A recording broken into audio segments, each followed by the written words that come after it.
Bienvenidos al tema 30 de este seminario bíblico, histórico y profético del libro de Daniel.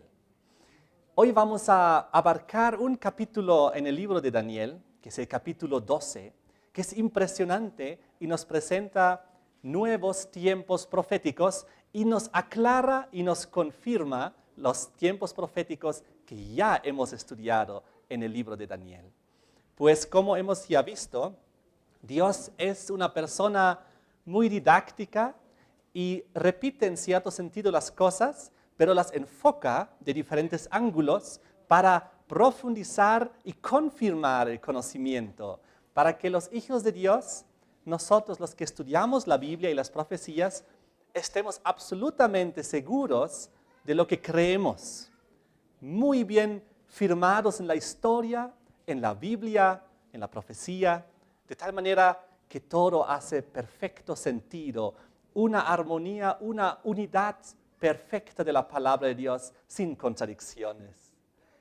Entonces, vimos en los últimos temas que hemos estudiado Daniel 8 y 9, su gran relación respecto al perdón de los pecados, respecto a la obra del santuario terrenal y luego el santuario celestial en el cual se encuentra Jesucristo. Vimos que el propósito es expiar los pecados del pueblo, expiar, borrar, perdonar misericordiosamente los pecados de todos los hijos de Dios que confían en el Señor, que se arrepienten, que piden perdón, que confiesan su pecado al Señor y Él gustosamente hace esa obra como nuestro gran sumo sacerdote. Entonces vimos que había un tiempo profético que ya en los últimos temas hemos aclarado con mucha amplitud, que eran las 2300 tardes y mañanas para que comience la purificación del santuario. En este caso ya como vimos celestial, pues el santuario terrenal ya se había vencido. Entonces el santuario celestial, su purificación, sinónimo de aquel día Yom Kippur, el día de las expiaciones, el día del juicio. Entonces vimos con mucha claridad en los últimos temas que hoy en día ya vivimos en este gran juicio, en el cual están presentes los santos ángeles de Dios, millones de millones, los libros abiertos, y ellos observan cómo juzga Dios. Pues los ángeles tienen sumo interés en cómo trata Dios al ser humano, al pecador, y cómo Dios actúa con él, cómo lo perdona, cómo trabaja en su vida para rescatarlo, porque ellos quieren saber quiénes serán aquellos con los cuales van a convivir la eternidad una vez tras la resurrección que se va a dar en la venida de Jesús. Entonces, en el libro de Primera de Corintios, hay un versículo en el capítulo 4, Primera de Corintios 4, versículo 9, donde nos dice, porque según pienso, dice Pablo, Dios nos ha exhibido a nosotros, los apóstoles, como postreros, como a sentenciados a muerte, pues hemos llegado a ser espectáculo al mundo, a los ángeles y a los hombres. No solo los hombres, la humanidad, observa a los hijos de Dios y aquellos que proclaman la palabra de Dios y su profecía y su santa ley y su carácter divino y su esperanza. No, también los ángeles observan. Somos también un espectáculo para ellos, pues ellos desean saber cómo juzga Dios. Si Dios realmente es justo, pues hemos visto en el tema pasado que la norma del juicio, a base de la cual se llevará a cabo el juicio, es la ley de la libertad. Vimos esto en Santiago, pero quiero añadir un conocimiento que se encuentra aquí en Santiago, capítulo 2, versículo 10 al 12, donde dice, porque cualquiera que guardare toda la ley, pero ofendiere en un punto, se hace culpable de todos, porque el que dijo, no cometerás adulterio, también ha dicho, no matarás. Ahora bien, si no cometes adulterio, pero matas, ya te has hecho transgresor de la ley. Así hablad y así haced, como los que habéis de ser juzgados por la ley de la libertad. Aquí nos indica que la ley de la libertad, según la cual seremos juzgados en aquel juicio celestial, incluye el no cometer adulterio y el no matar. Estamos hablando de los 10 mandamientos, la cual será la norma del juicio sobre la cual seremos juzgados.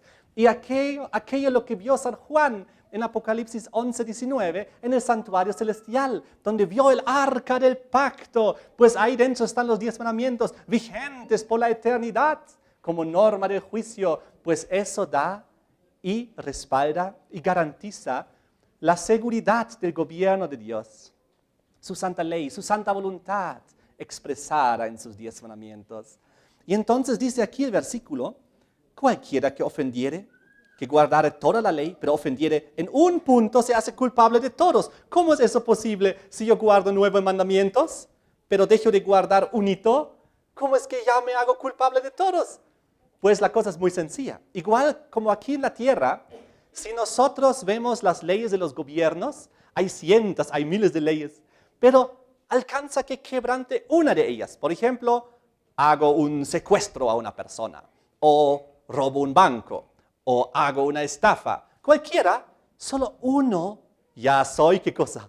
Criminal fuera de la ley. Yo no puedo ir al juez y decir, pero he guardado las otras cientos de leyes que hay en el país. Solo he robado o solo he matado a una persona. El resto de las leyes del país he guardado.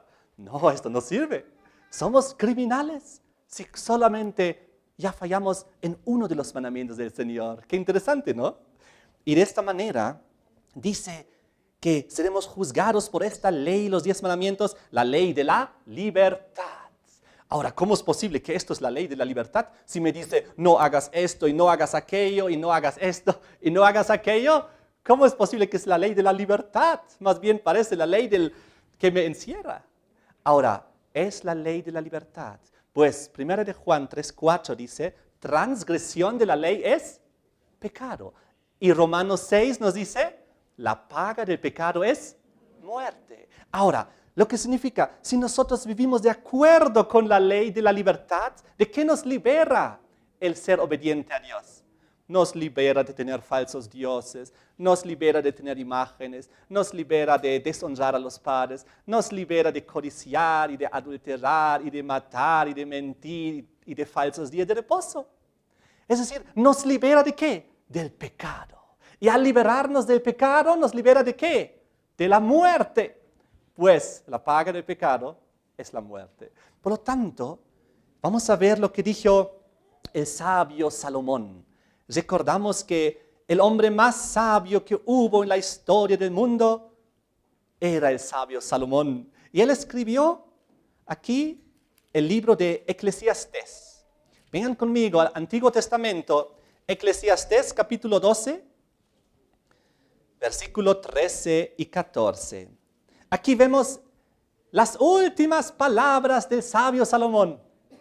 Las últimas palabras que él escribió en su libro. Y él dice, el fin de todo discurso oído es este. En otras palabras, resumiendo todos los discursos que uno puede dar, es lo siguiente.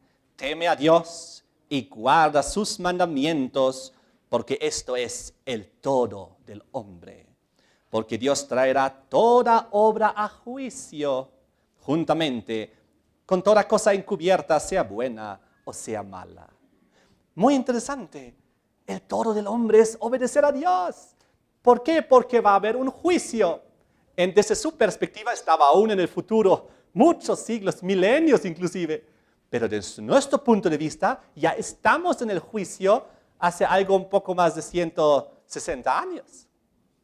En otras palabras, el todo del ser humano, de ti y de mí también, es obedecer a Dios, hacer su voluntad, porque en este juicio se decidirá tu futuro eterno, salvación eterna o perdición eterna, vida eterna en un mundo mejor donde reina la justicia, con un cuerpo glorificado, incorruptible, inmortal, o muerte eterna. Bien, si alguien te pone las dos opciones, todos dirían, oh, yo quiero la vida eterna. Pero es condicional, porque va acompañado por la obediencia a Dios, por nuestro arrepentimiento, por nuestra confesión de nuestros pecados. Y si hacemos eso, la puerta del cielo está abierta. Y Jesús va a decir, tú puedes mantenerte inscrito en el libro de la vida. Tu nombre no tiene que ser borrado en el juicio. Fíjense qué maravilloso. Apocalipsis 3, versículo 5. Apocalipsis 3, versículo 5, donde dice el Señor, el que venciere, ¿qué cosa? El pecado, el mundo, el mal, las cosas malas.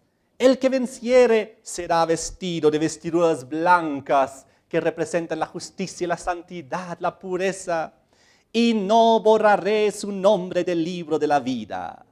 Y confesaré su nombre delante de mi Padre y delante de sus ángeles. ¿Qué es lo que vemos aquí? El juicio celestial, donde está Dios Padre presente y los santos ángeles presentes y los libros abiertos, lo que hemos visto en Daniel 7, versículos 9 y 10.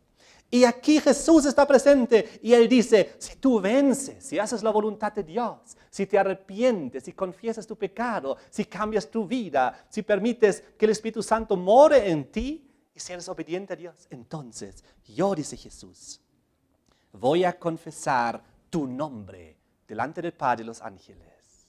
Recuerden que Jesucristo en la Biblia nos dice que Él es el abogado. Primera de Juan 2.1. Primera de Juan 2.1 nos muestra, Jesucristo es nuestro abogado, Él confiesa, Él nos defiende, confiesa nuestro nombre si es que nos arrepentimos y buscamos el perdón de los pecados. Y entonces Él dice, no borraré tu nombre del libro de la vida. Muy, muy importante. En el libro de la vida están todos los nombres de todos los seres humanos. ¿Y de qué se trata? No se trata de ser inscritos en el libro de la vida. Se trata de no ser borrado del libro de la vida.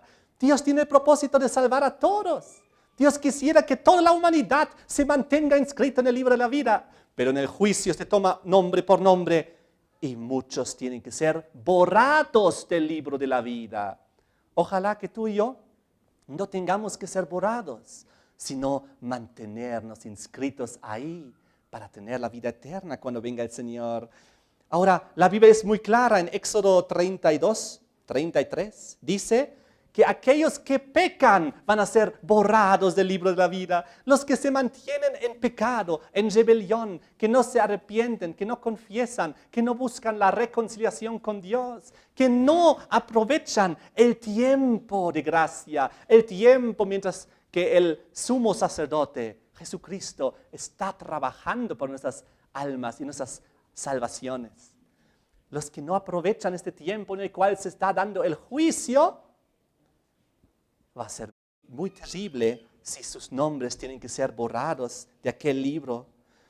Hay otro libro que es muy importante que se encuentra en Apocalipsis 20, versículo 12, donde nos habla que también hay libros donde están registrados todas tus obras. Son los libros de la memoria.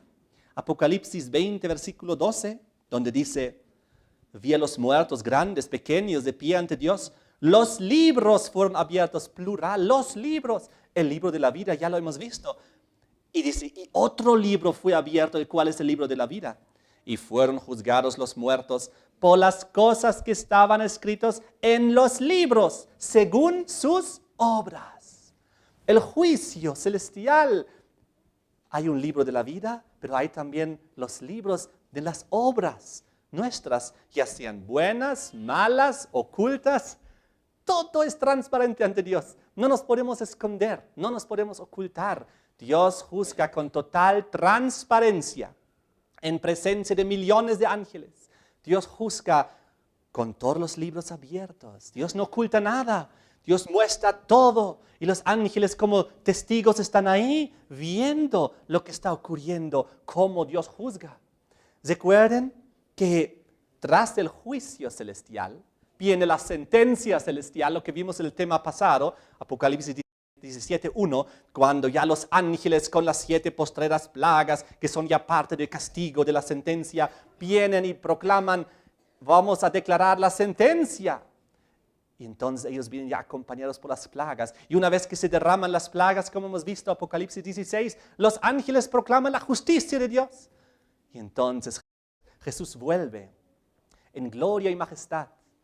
Y todos aquellos que no fueron borrados del libro, que están inscritos ahí, resucitan para vida eterna, incorruptibles, inmortales, con el propósito de heredar el reino eterno, donde vamos a vivir por siempre en un mundo mejor, sin las inseguridades que hoy en día las conocemos, sin muros alrededor de las casas, con vidrios encima y alambres de púa y guardias en las esquinas y policías armados, sin inseguridades de que alguien nos pueda robar en la calle o alguien nos pueda asaltar o hacernos cosas peores. Nada de esas cosas. La vida eterna en el mundo mejor. Lo que Dios prometió a todos aquellos que hacen su voluntad. Los que heredarán el reino eterno de Dios, que ahora ya descansan la mayoría de ellos. Todos los que han muerto en la historia pasada, desde Abel, el primer muerto en la historia del mundo, el primer mártir, que murió creyendo en el Señor, que murió creyendo en el santuario, en el Cordero de Dios, que quita el pecado del mundo, siendo asesinado ¿por quién? Por su hermano Caín, que era el primero en oponerse a la verdad, oponerse a la verdad del santuario, oponerse a la verdad del Cordero de Dios que quita el pecado del mundo.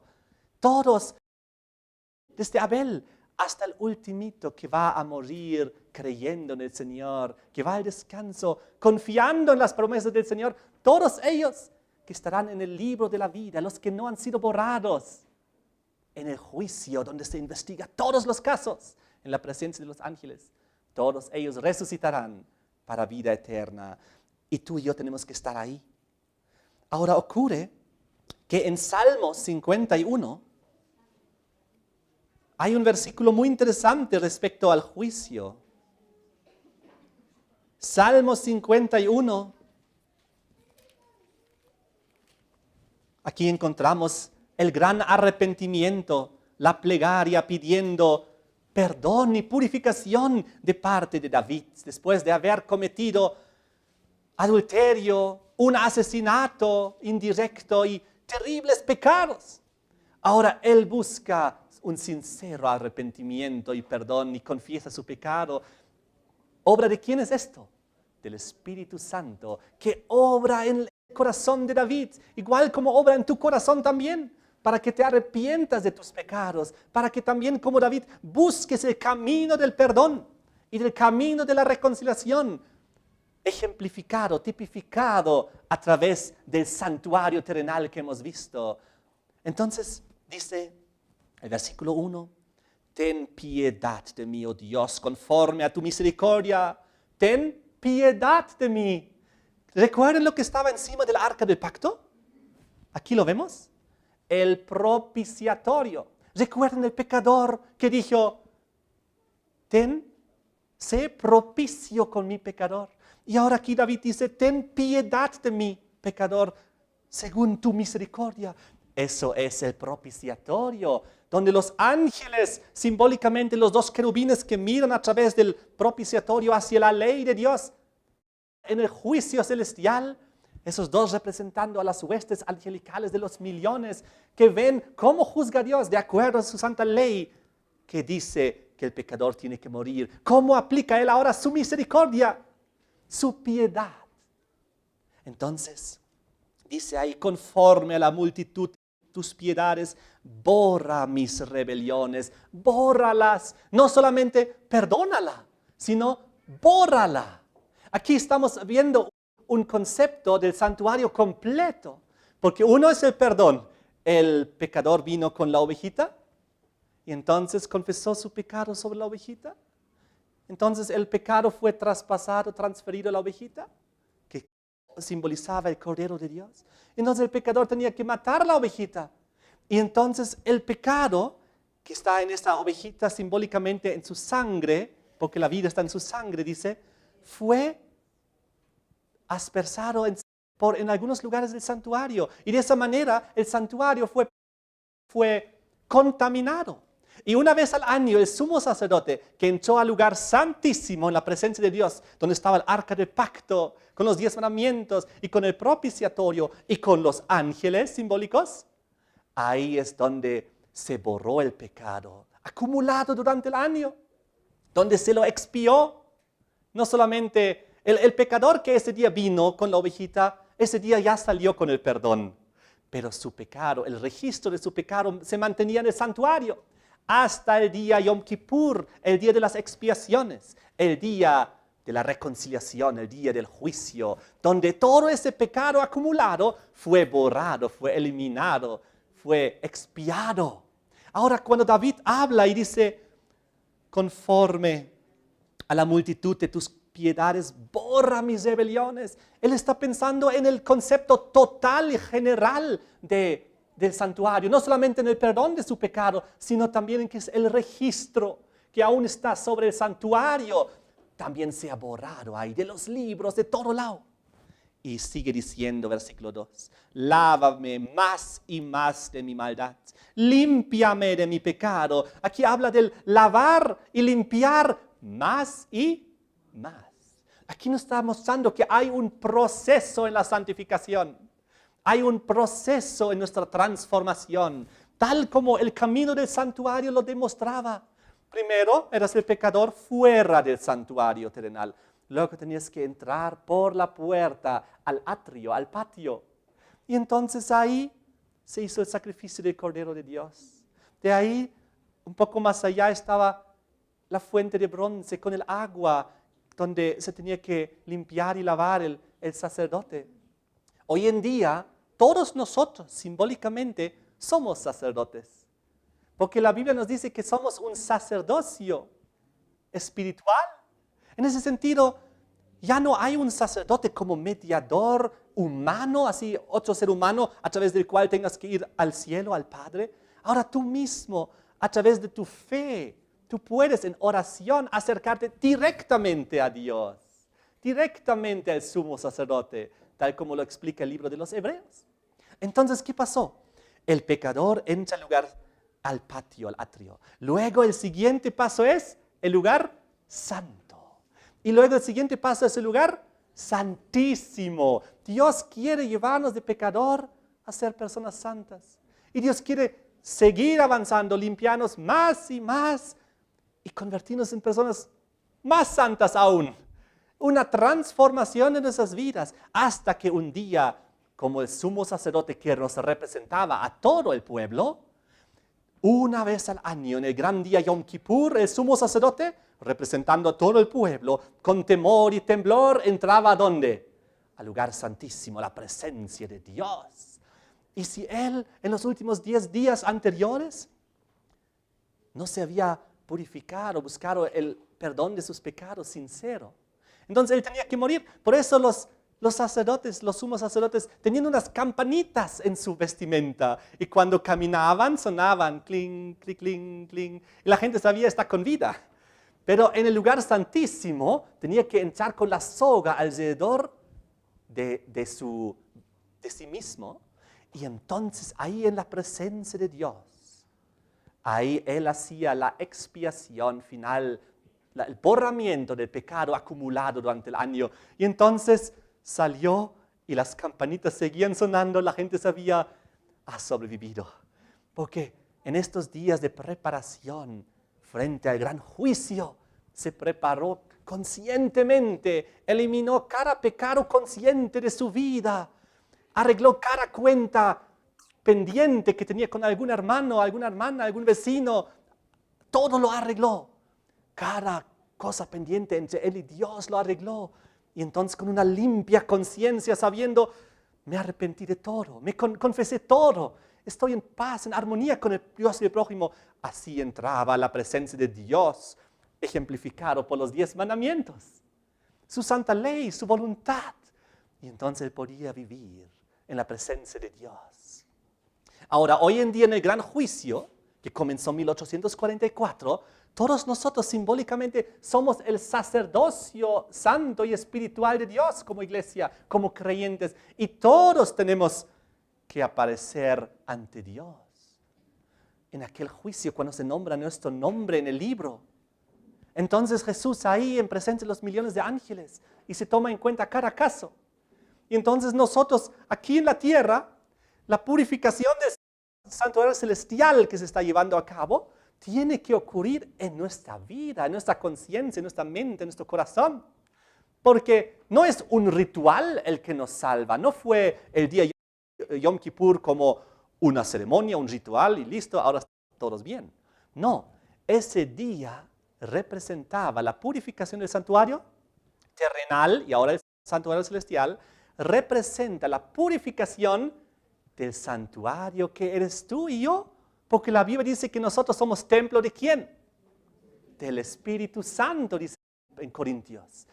Nuestro templo, nuestro corazón, nuestra mente tiene que ser purificada y limpiada de toda la basura del pecado. Ahora, eso es una cosa muy seria. Ahora, en Salmo 51, donde decía, lávame más y más, versículo 2, de mi maldad. Muestra el camino del santuario, en el sentido de que del pecador te transforma en santo, del santo te quiere transformar en santísimo, para poder vivir de acuerdo a la voluntad de Dios. Y todo esto siendo un proceso en nuestras vidas. Según un lindo versículo que les quiero mostrar en Proverbios 4, versículo 18. Mas la senda de los justos es como la luz de la aurora que va en aumento hasta que el día es perfecto. ¿Qué pasa con nosotros? ¿Cómo es nuestra senda, la senda de los justos? Como la luz de la aurora. ¿Cómo es la luz de la aurora? En la mañana es la luz del amanecer, ¿no es así? De la mañana sale el sol y hay un pequeño rayo de luz y un poquito comienza a aclararse todo y hay unas largas, enormes sombras. Así es el camino del justo, como la luz de la aurora que va en aumento hasta que el día es perfecto. El día es perfecto a mediodía. Entonces, el sol sale y es la senda del justo que camina con el Señor. Y a medida que el sol nace y crece, ¿qué pasa con la sombra? Se hace cada vez más pequeñita, hasta que el día es perfecto. El sol simbólicamente, la justicia de Dios, su voluntad, nos ilumina desde arriba y entonces tú miras y ya no hay sombra. Porque el proceso de santificación, de purificación, se ha llevado a cabo. Eso es la senda que tenemos que recorrer todos, tú y yo, para ser salvos. Y eso es ejemplificado por el camino del santuario, el camino de la salvación, donde tú como pecador entras. Primero el sacrificio, el altar del sacrificio, recibes el perdón de tus pecados. Luego, ¿qué viene después? Viene la fuente de bronce con el agua, donde tenemos que ser limpiados y purificados. Eso también es una representación del bautismo, en el sentido de que ahora, si yo he aceptado al Señor, al Cordero de Dios, que quita el pecado del mundo, y yo he entrado al santuario del Señor, estoy en el atrio, en el patio, y he recibido el perdón, pues ¿cuál es la consecuencia? Que yo quiero ahora bautizarme también. Quiero entregarme al Señor, quiero que me purifique de mi vida antigua. Quiero comenzar una nueva vida. Y también simbólicamente ahora ingresamos al lugar santo. Y en el lugar santo, ¿recuerdan los 3 objetos? El candelero de los 7 brazos, que representa, por un lado, el aceite, el Espíritu Santo que actúa en nuestras vidas para nuestra transformación. Y también la luz, la representación de Jesucristo y de su palabra que nos convierte a nosotros también en pequeñas luces en el mundo que debemos ser. Y ahí en el lugar santo también había los panes, la mesa, con los panes de la proposición, que representaban también al Señor Jesucristo, con el cual debemos alimentarnos simbólicamente, haciendo su vida nuestra vida. Y también representando nuevamente la palabra de Dios, que debemos nosotros alimentarnos de ella para tener vida espiritual. No solamente alimentarnos físicamente del pan literal, porque así vamos a tener una vida física. Pero si no comemos el pan espiritual, la palabra de Dios, entonces no nos alimentamos espiritualmente y nos podemos morir espiritualmente. Y en este mundo hay miles de millones de personas que comen el pan literal y que viven físicamente, literalmente, pero que están muertos espiritualmente, porque no se alimentan del pan de la vida, Jesucristo, su palabra, y no hacen que su vida llegue a ser nuestra vida.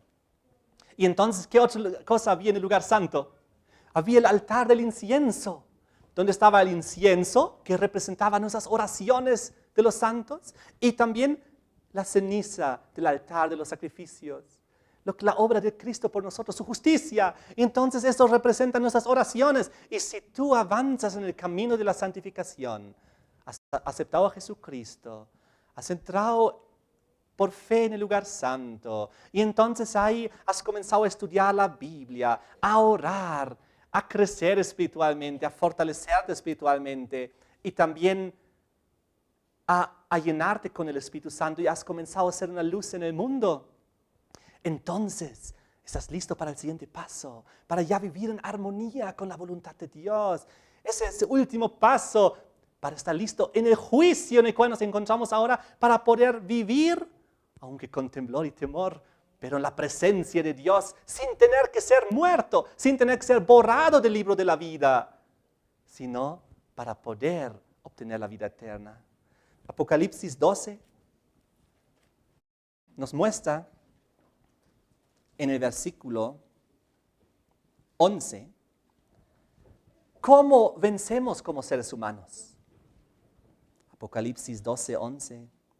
Ellos le han vencido, está hablando acerca de Lucifer, el diablo. Ellos le han vencido por medio de la sangre del Cordero. Ahí está. Lo han vencido porque entraron simbólicamente al santuario. Y ahí el primer requisito en el santuario, ¿cuál es? El altar de los sacrificios. La muerte del Cordero de Dios que quita el pecado del mundo, también el tuyo y el mío. Es decir, si entramos por fe al santuario y aceptamos por fe que Cristo murió en la cruz por nosotros como nuestro sustituto para cargar la culpa que nosotros tenemos, para cargar el castigo que nosotros merecemos, entonces podemos vencer. Ellos le han vencido por medio de la sangre del Cordero y ¿qué más? Y de la palabra del testimonio de ellos. ¿Cuál es el segundo ingrediente para vencer? Dar testimonio. El otro día leí algo triste.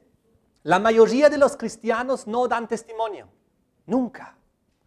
Simplemente son cristianos de costumbre. Pero en la escuela, en la universidad, en el trabajo, nunca hablan de su fe.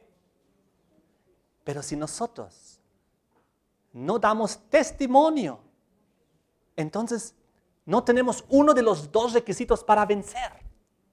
Tú tienes que vencer, por un lado, aceptando tú mismo, y por otro lado, proclamando y dando testimonio de lo que has aceptado. Por eso en el lugar santo, en el camino de la santificación, en el progreso espiritual que tenemos que tener, en el lugar santo también está, ¿qué cosa? Está el candelero de los 7 brazos. Y eso significa el Espíritu Santo en tu vida, y significa Jesucristo que es la verdadera luz del mundo, y significa también que tú tienes que ser una luz en el mundo. Pero la Biblia te dice, si nosotros ponemos nuestra luz y la escondemos debajo de algún objeto, ¿de qué sirve tener el conocimiento de la salvación y no compartirlo? Seríamos egoístas. Yo quiero salvarme, pero no voy a compartir a nadie más porque tengo vergüenza. Que se pierdan. ¿Qué cosa? ¿Creen que así podemos entrar al cielo? Si no intentamos salvar al prójimo y también transmitir la verdad que hemos conocido nosotros al otro. Es tan interesante aquí en Apocalipsis 12, versículo 11, donde dice, ellos le han vencido por medio de la sangre del Cordero. Primero menciona la sangre del Cordero. Ellos mismos aceptaron a Cristo primero.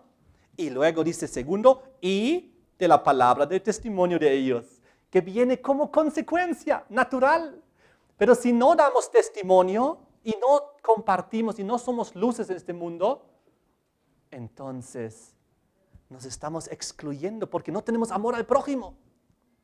Yo, en lo posible, siempre intento hablarles a toda la gente que de alguna manera llego a estar en contacto con ellos del Señor Jesús, del plan de salvación, sembrando semillas, aunque es solo un instante en el taxi, repartiendo algún folleto, algo acerca de la verdad para transmitir, o con la gente con las cuales trabajo, les hablo pues más. Con mi secretaria, con el que está trabajando en mi oficina, ya estamos en el tema número 30, ¿no es así? Ella ya estudió los primeros 29 temas.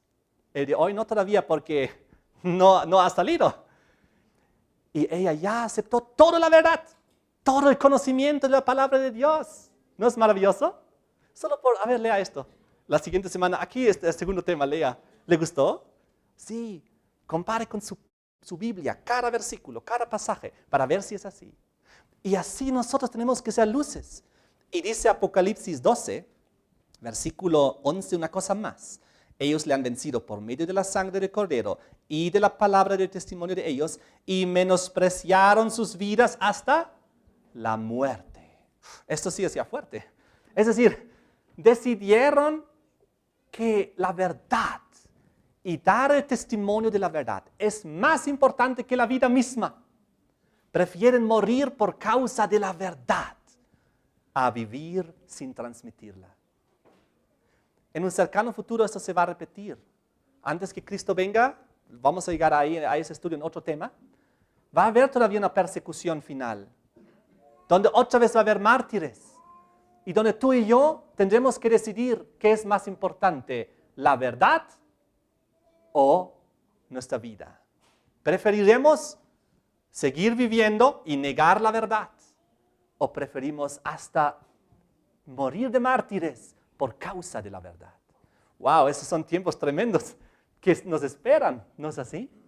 Ahora, ¿qué dice Apocalipsis acerca de esto? Apocalipsis 2, versículo 10. Apocalipsis 2, versículo 10. No temas en nada lo que vas a padecer.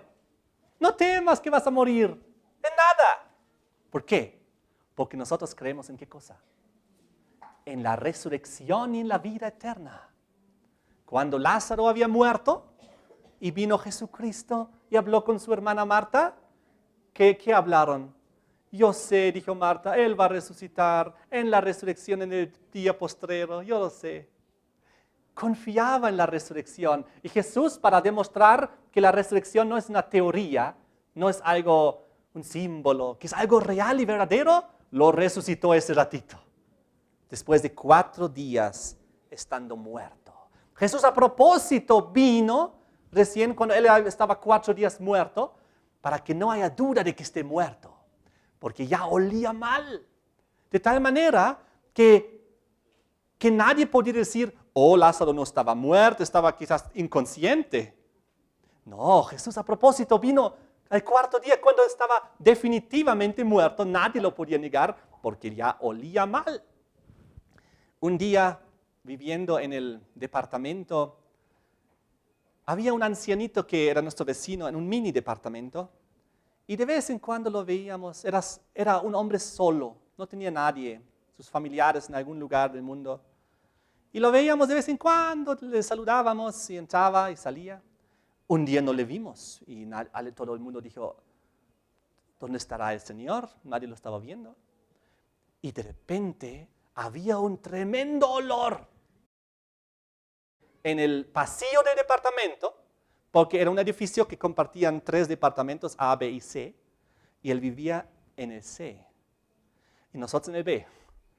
Y entonces olíamos algo fuerte, mal, putrefacto en todo este ambiente del pasillo. Y luego vino, pues, informaron y vino la policía, abrió el ambiente y estaba muerto. Y se habían dado cuenta que había muerto hace 4 días. Entonces yo sé cómo al cabo de 4 días un muerto huele. Entonces Jesús, cuando vio a Lázaro muerto y lo olía así, Él lo resucitó. Para dar un ejemplo, cómo va a ser la resurrección al fin de los días. De que es algo literal y verdadero y que no debemos dudar de ello. Eso es una buena noticia. Ahora sucede, si seguimos leyendo Apocalipsis 2, versículo 10, no temas en nada lo que vas a padecer. Sí debes temer si no estás con el Señor. Sí debes temer si te mantienes en pecado, en rebelión, en desobediencia, en transgresiones. Ahí sí, teme, tienes que temer mucho. Pero no temas en nada lo que vas a padecer si estás en armonía con el Señor. Amén. ¿No es esto maravilloso?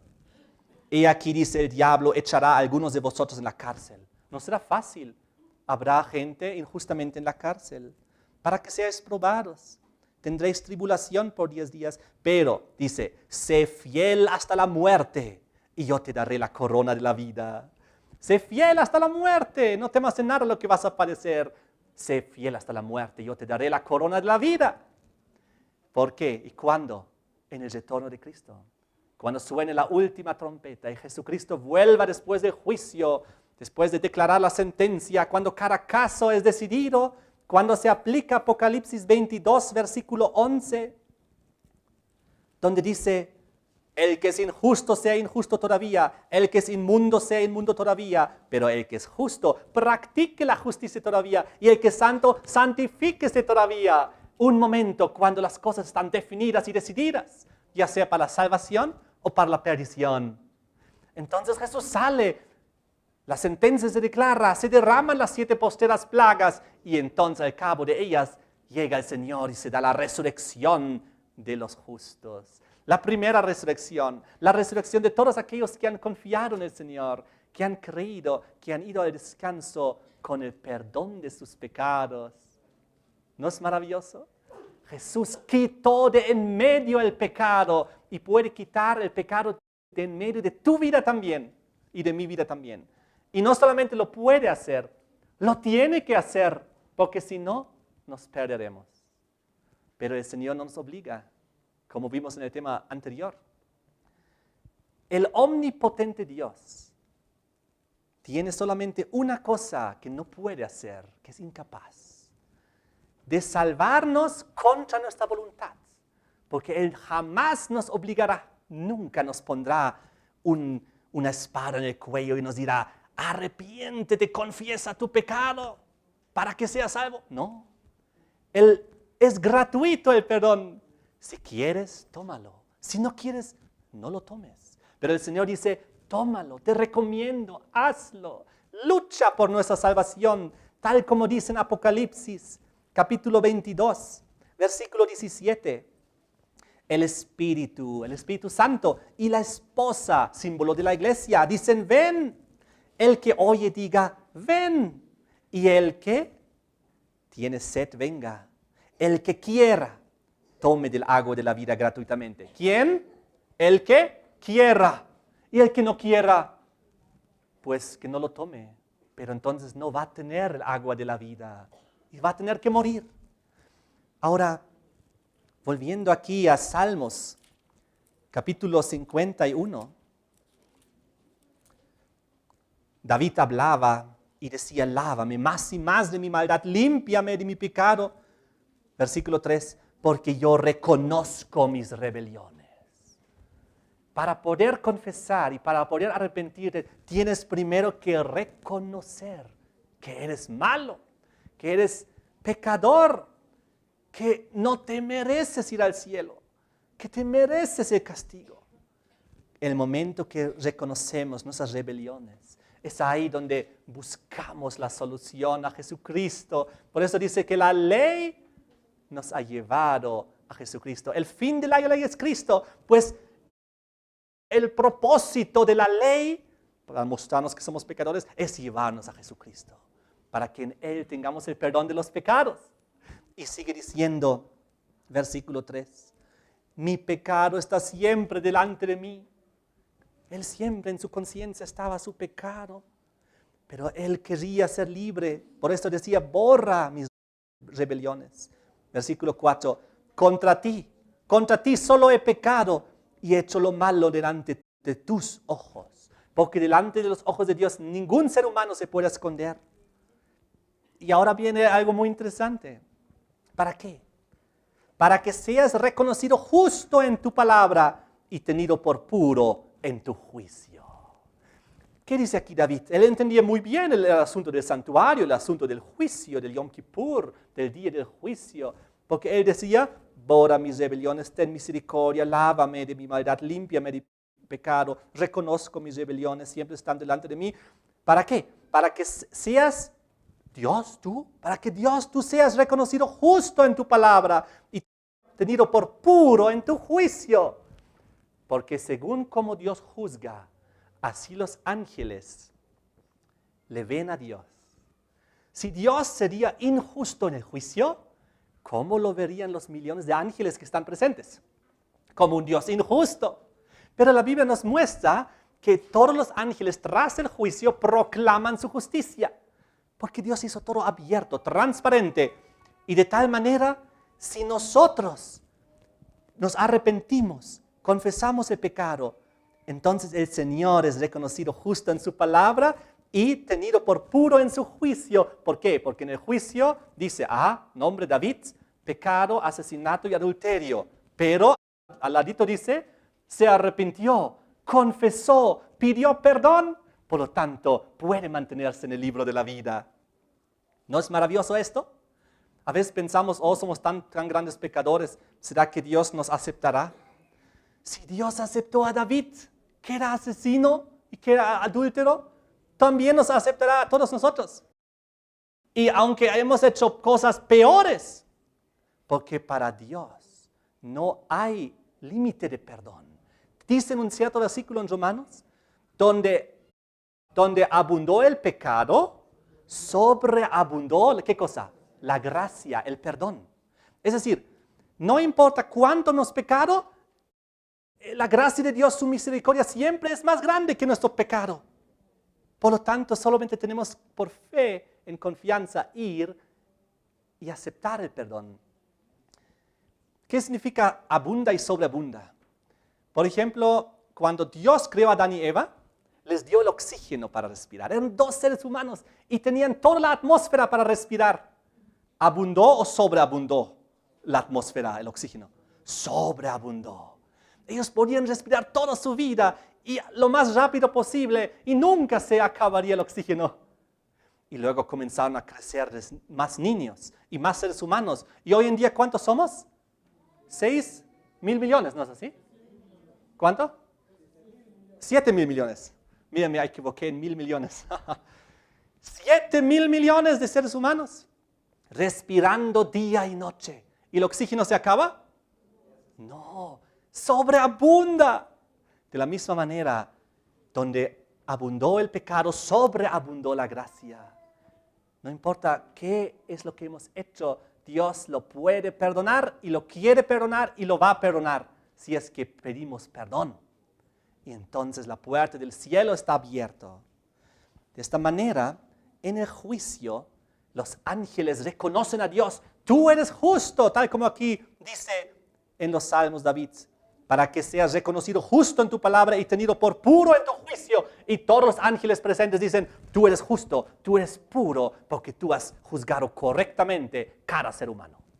Para que cuando venga y retorne Jesucristo por segunda vez y se dé la resurrección de los muertos, que van a ir al cielo, los santos, los justos, que no han sido borrados del libro de la vida, los ángeles celestiales podrán darnos la bienvenida gustosamente y decir, entren, estamos felices que tú estás aquí, he estado presente en tu juicio, en tu caso, he visto que Dios juzgó correctamente, tú te mereces estar aquí.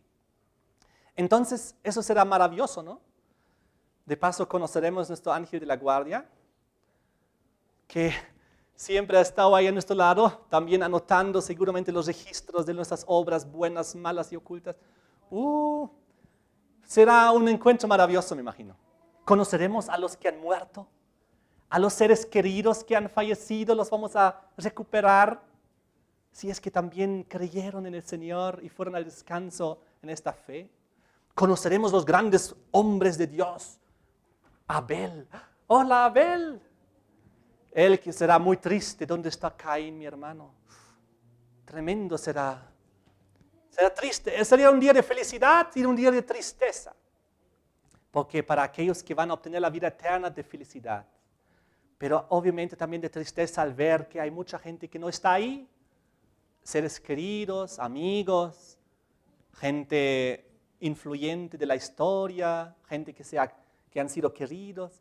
Entonces, será un día de gozo y de tristeza en ese aspecto. Pero ahora viene algo muy importante.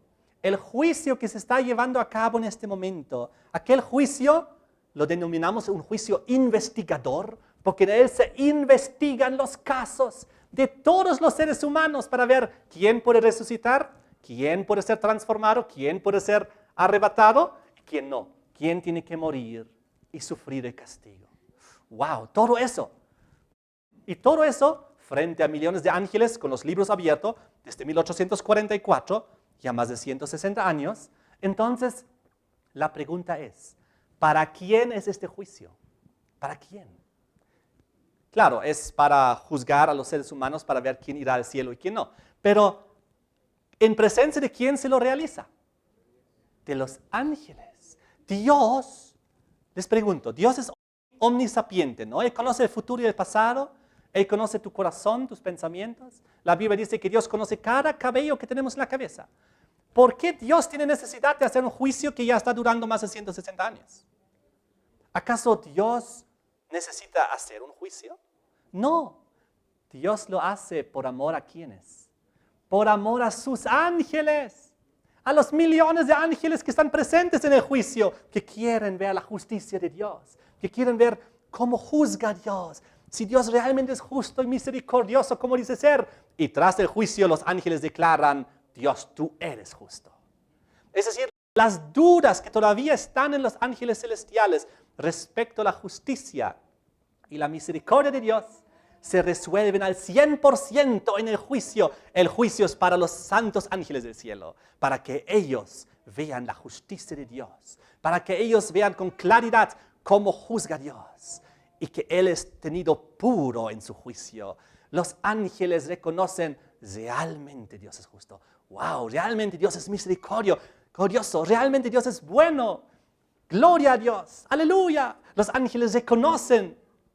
Ahora, por esto Dios se toma ya más de 160 años para explicar a los ángeles celestiales la justicia suya y quién puede ir y quién no puede ir al cielo. Dios no tendría necesidad de esto. Dios podría decidir no hacer este juicio y simplemente en su venida resucitar a todos los justos y que mueran los injustos. Y entonces todos los justos irían al cielo y sería justo, sería lo correcto. Pero los ángeles celestiales dirían, wow, ahora están ingresando millones de personas al cielo. ¿Serán las personas correctas? Y para que no haya esa duda, este juicio se está dando para los ángeles. Dios con paciencia, año tras año, década tras década, está explicando a los ángeles caso por caso, todos los seres humanos de la historia, que son miles de millones de casos. ¡Wow! Me imagino que los casos avanzan rápido, muy rápido. Eso sí, para poder abarcar tantos. Pero hay que entender que los ángeles, en presencia de Dios y con todos los libros abiertos, entienden seguramente con una rapidez muy grande cada caso. ¡Qué interesante! Entonces, lo que ocurre es lo que dice en Isaías 5, versículo 16.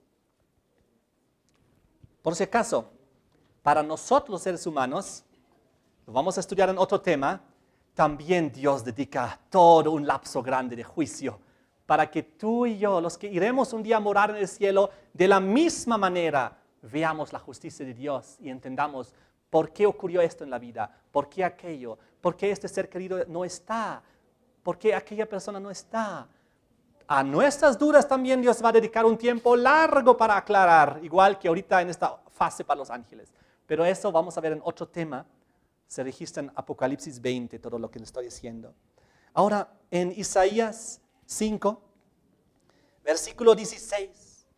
Para que el Señor de los ejércitos será exaltado en juicio y el Dios santo será santificado con justicia.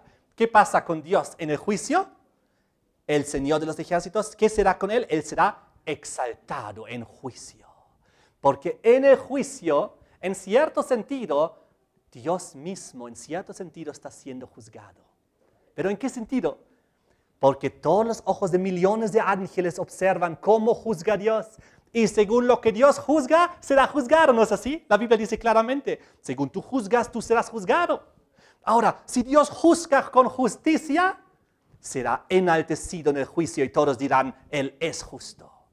Cada uno va a tomar su decisión, cada ángel va a reconocer y va a tener un juicio personal respecto a Dios. Y va a decir, Dios es justo. En ese sentido, el Señor de los ejércitos será exaltado en el juicio. ¿No es esto maravilloso? El Dios santo será santificado con justicia. Ahora quiero terminar diciendo lo siguiente. Primera de Juan 2, versículo 1, nos dice que en este juicio el Señor Jesús es nuestro abogado. Primera de Juan, capítulo 2, versículo 1, donde dice, hijitos míos, fíjense con qué cariño habla. Estas cosas os escribo para que no pequéis. Pero si alguno hubiera pecado, abogado tenemos para con el Padre, a Jesucristo el justo. ¿Quién tenemos en el cielo? En el cielo tenemos un abogado justo. Y si nosotros nos arrepentimos y confesamos y pedimos perdón, Él dice, Él es fiel y justo para perdonar nuestros pecados, como dice en el versículo 9 del capítulo anterior. 1, versículo 9. Si confesamos nuestros pecados, Él es fiel y justo para perdonar nuestros pecados y limpiarnos de toda maldad. Aquí está todo el santuario, el perdón y el borramiento. ¿Se dan cuenta? Las dos fases, completito. Y ahora vamos a ver que Apocalipsis 12, versículo 10, donde dice que lamentablemente tal como hay un abogado, hay también un acusador, obviamente, en un juicio.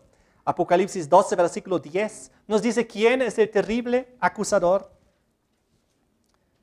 A partir del versículo 10, en la mitad, donde dice, porque ha sido lanzado fuera del cielo, ya hemos estudiado eso, el acusador de nuestros hermanos, el que los acusaba delante de nuestro Dios día y noche. ¿Quién es el acusador? El diablo. Él nos acusa y dice, Enrique no se merece ir al cielo, porque él ha pecado, porque él ha sido desobediente, él tiene que ir a la perdición conmigo. Wow. Y ahora los libros están abiertos. Y si ahí dice, Enrique, Dios va a decir, efectivamente pecó, sí, sin lugar a dudas, está todo registrado aquí, pero se arrepintió, confesó su pecado, pidió perdón y la sangre de Cristo le perdonó. Cristo vino en su lugar como su sustituto y Cristo murió por él, por su pecado. Así que es verdad, Enrique pecó, pero es también verdad que él cambió. Por lo tanto, su nombre no tiene que ser borrado del libro de la vida. Y el diablo queda como un acusador, pero sin poder. Y va al siguiente caso. Esta otra persona ha pecado, se merece ir conmigo al infierno. Dios va a revisar y va a decir, efectivamente tienes razón, se va a ir contigo. Porque todo lo que tú dices es cierto, pecó todas esas cosas y no se arrepintió. No pidió perdón, no confesó su pecado, se mantuvo en su orgullo, en su soberbia. Tienes razón, Él se va a ir contigo. Y así caso por caso, para terminar este maravilloso versículo del libro de Tito. Busquen conmigo Tito, no tan fácil de encontrar, porque es muy pequeño. Y además, en el Nuevo Testamento, entonces, justito, gracias, delante de Hebreos, el libro de Tito. Ahora, ¿qué dice Tito capítulo 2, versículos 6 al 8? Y con esto terminamos el tema de hoy. Exhorta asimismo a los jóvenes a que sean prudentes, presentándote tú en todo como ejemplo de buenas obras, en la enseñanza mostrando integridad, seriedad, palabra sana e irreprochable, de modo que el adversario se avergüence y no tenga nada malo que decir de vosotros. ¡Wow! ¿No es eso bueno? Debemos vivir una vida prudente, sana, irreprochable, de modo que el adversario, el gran acusador del diablo, se avergüence y no tenga nada malo que decir contra nosotros. Es el propósito. El camino de la santificación, para luego vivir una vida sujeta a Dios, a su voluntad, con el poder del Espíritu Santo en esas vidas, bajo el estudio de su palabra y la oración, de tal manera que podamos resistir a las tentaciones, como Jesús dijo, orad para que no entréis en tentación. Y entonces el diablo no puede contra nosotros y será aplastado bajo nuestros pies, como hay un versículo que dice, y no tenga nada malo que decir de nosotros. Que esto sea nuestro objetivo. Vivimos en el gran día del juicio, en este momento, y nuestros casos están siendo decididos. Así que tomamos esto con mucha seriedad. El próximo tema vamos a entrar en Daniel 12, los impresionantes tiempos proféticos de los 1290 y de los 1335 días y qué es lo que significa. Amén.